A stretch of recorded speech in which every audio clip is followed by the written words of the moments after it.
네, 코로나19 현황 다시 짚어보겠습니다. 자, 어제 하루 370명이 넘는 신규 환자가 또 나왔습니다. 수도권 신규 환자의 감염 확산을 막기 위해서 정부는 이번 주로 끝나는 수도권의 사회적 거리 두기 2단계를 한 주 더 연장하기로 했습니다. 취재기자 연결하겠습니다. 이승훈 기자. 네, 이승훈입니다. 네, 정부가 이번 주말 종료되는 수도권의 사회적 거리 두기 2단계 한 주 더 연장하기로 했는데요. 먼저 이 소식부터 전해주실까요? 네, 정세균 국무총리가 오전에 중앙재난안전대책본부 회의를 주재한 자리에서 밝힌 내용입니다. 정세균 국무총리는 일각에서 사회적 거리두기를 3단계로 격상하자 이런 의견이 나오지만 그 파급 효과를 감안할 때는 3단계 격상은 우리가 선택할 수 있는 마지막 카드라고 말했습니다. 그러면서 주말에 끝나는 수도권 2단계 거리두기를 한 주 더 연장한다고 밝혔습니다. 다만 필요한 경우에는 보다 강력한 조치를 추가할 거라고 덧붙였습니다. 또 지난 주말에 2천여 곳에 가까운 교회에서 대면 예배를 강행했다면서 이번 일요일엔 비대면 예배를 철저히 점검하겠다고 말했습니다.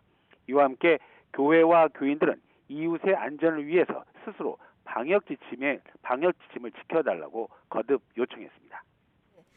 네, 어제 하루도 적지 않은 확진자가 나왔는데 현황 정리해 주시죠. 네. 하루 신규 확진자 모두 371명입니다.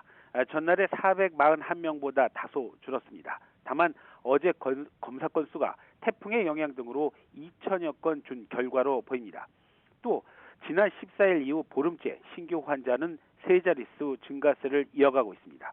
이에 따라서 누적 환자는 모두 19,077명이 됐습니다. 유형별로 보면 국내 발생이 359명이고요. 해외 유입 사례가 12명입니다. 지역별로 보면 서울이 145명, 경기 112명, 인천 27명 등 수도권에서만 284명의 신규 환자가 나왔습니다. 또 수도권 외에도 전국의 모든 시도에서 신규 환자가 확인됐습니다. 광주가 17명으로 수도권 세 지역을 빼곤 가장 많았고요.